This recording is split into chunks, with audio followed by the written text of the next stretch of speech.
Morning, everyone. Okay, we'll continue our book reading this morning. Advanced Selling Strategy by Brian Tracy.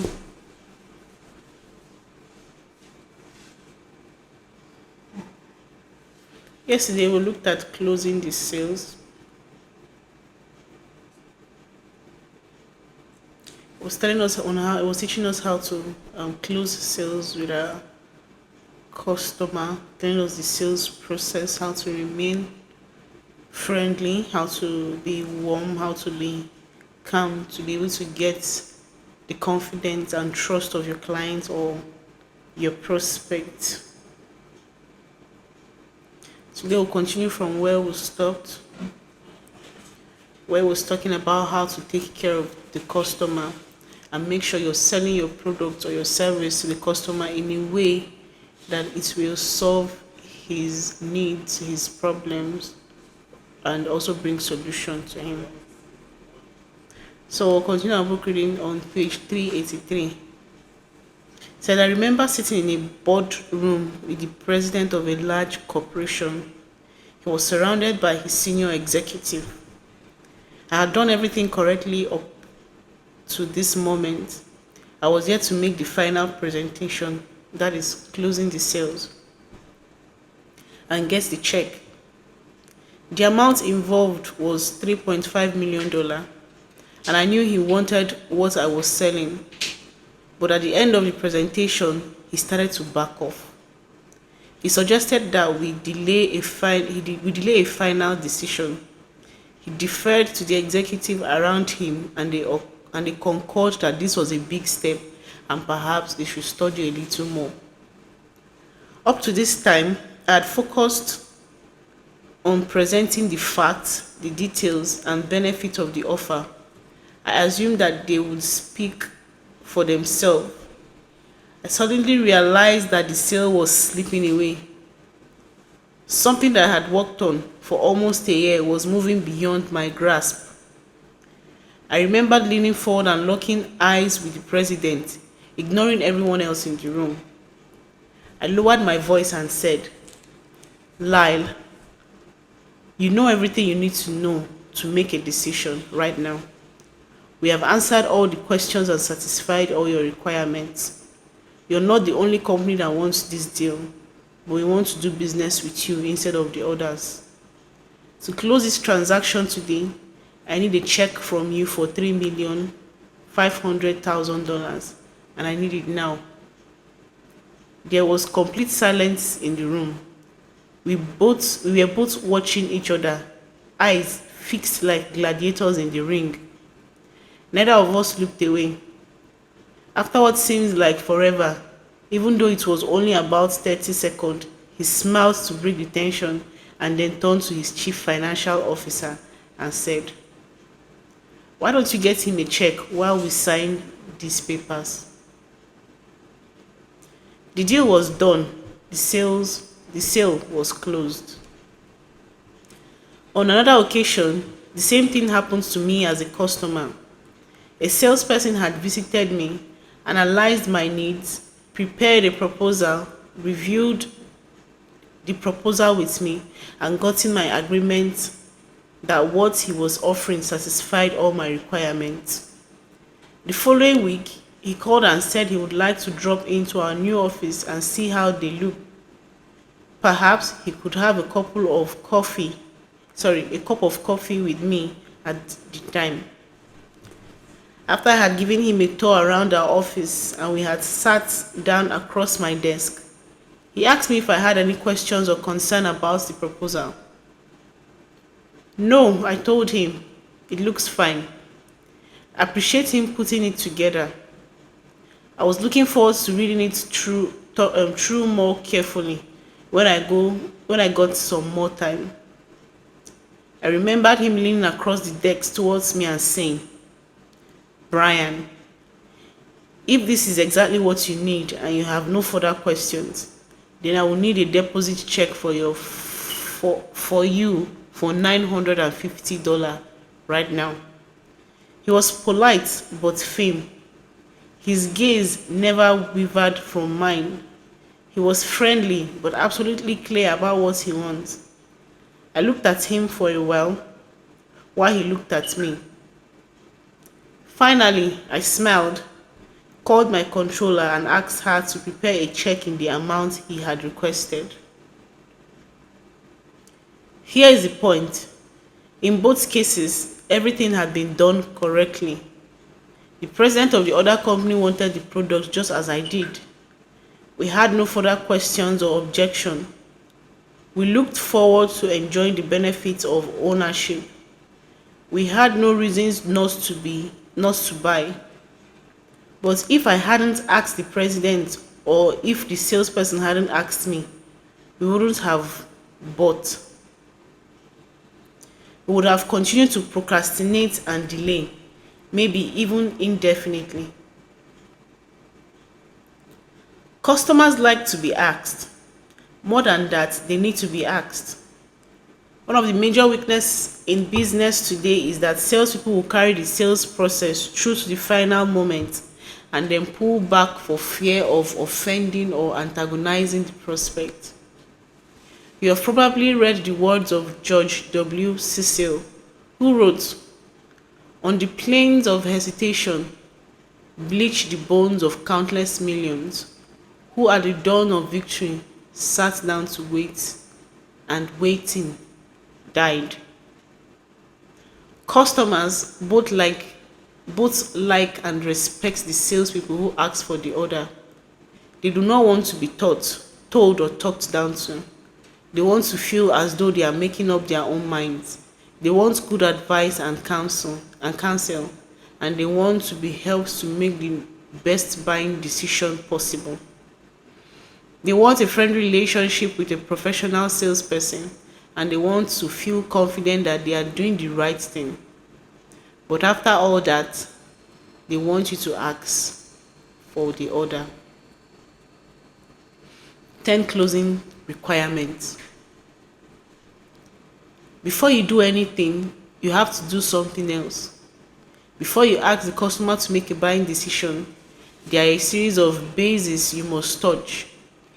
Any attempts to bring the sales process to a conclusion with even one of these elements missing can cost you the sales. First, the customer must want what you're selling. The customer's buying desire must be aroused sufficiently before you ask him to make a decision. The customer must have told you clearly that he likes what you have shown him. He must have expressed a desire to enjoy the benefits of your offer. If you attempt to get a decision from him prior to this point, you may turn him off and kill the sale. Second, the customer must believe in you and your company. The customer must trust you and be convinced that you and your company have the capability to deliver on your promises. In your presentation, you must have made it perfectly clear to the customer that you are a sound and reliable organization to deal with. Third, the customer must need the product or service you're selling. It must be obvious to both you and him that the product will help him to solve his problem or achieve his goal in a cost-effective way. Top salespeople will refuse to accept a sales order from a customer if they are not convinced that this is what the customer genuinely needs, even if the customer wants it and has expressed an interest in buying it. One of my graduates, the top salesman from a radio station, spent a good deal of time analyzing the need of a prospective client. He then gave him a presentation that called for $48,000 worth of advertising over a 4-month period. The customer, wanting to save money, said that he liked the proposal, but he only wanted to spend $25,000, and could the salesperson write it up for the amount? My friend refused to take the order. He told the customer that the partial budget he was suggesting would not be enough to give him the type of frequency he required and to get the advertising results for which he was booking the time in the first place. The customer couldn't believe it. He was a sharp businessman, and he asked the salesman, Are you refusing to take my money? The salesman told him politely that he could not, in good conscience, accept the order knowing that it would not give the client the result he was expecting. After the salesman left, the prospect phoned the general manager of the radio station and told him his story. He said, "If that salesman won't sell me the time, I want to buy it directly from you." The sales manager had worked with this salesman for several years. He was intelligent enough to reply, "This is the best salesman in this station, if not in the entire city. If he refuses to take your order, then we refuse to take it as well. We thank you very much for your interest, but we won't take your money if we feel that this advertising campaign will not give you the result you are expecting." The client was dumbfounded. In a vigorously competitive market with advertising salespeople calling on prospects daily, here was a station that was turning him down for a substantial order because they don't feel that it was what he needed. He couldn't believe it. After thinking about it for a couple of days, the client called the radio station and had them send the salesman back. He accepted the $48,000 proposal as written and gave him the necessary deposit check. He told the salesman that he had concluded that if they believed so strongly in effectiveness of a program of this size, they must know what they were doing. And they did. Over the next 4 months, the advertiser traced almost $500,000 of new sales to that radio advertising campaign. Fourth, the customer must be able to use it. Top salespeople will not sell to someone a product that the customer is not capable of using to its best advantage. They won't sell a computer or computer software to a person who is not computer literate. They won't sell advanced sport equipment to an amateur. They won't sell complex machineries to a small operation. Top salespeople always take time to make sure the customers can get the very maximum value out of what they are selling. Okay, this is where we'll start for our reading today. Talking about the 10 closing requirements. These are the things you need. These are the requirements you need to close sales when you want to close a sale with your client or a customer. The first thing you must do is to make sure that these customers want what you are selling. Do not assume. Make sure that you must have gone through, you must have asked questions before, diagnosing and telling them, or prescribing and telling them, okay, this product is good for you, or this is what you can use it for, or my product will be able to do this. The second thing the second requirement you need to close a sale is that you must make the customer believe in you and your company. You have to make the customer trust you. You have to convince the customer that your company or the product you're selling to him has the capability of giving him a solution to whatever problem he has mentioned to you. You have to make sure that your company is sound and is reliable. Then the third requirement you need to close sale is that you must make sure the customer needs this product or this service. It has to be obvious to this customer that, okay, yes, I need this product, I need this service, before they will be able to accept what you're selling. You have to convince them that they genuinely need your product for whatever problem they have at that initial time.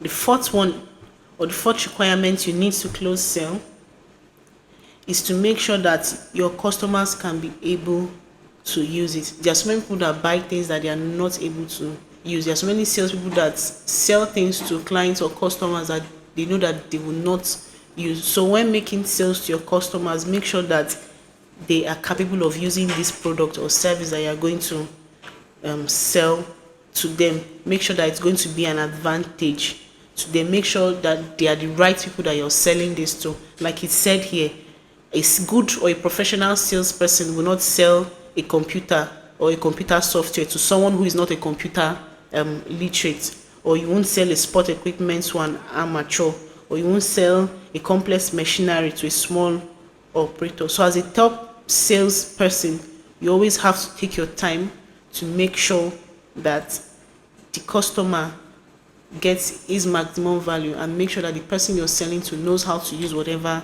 you're going to sell to them. So that is it for our reading this morning. Thank you.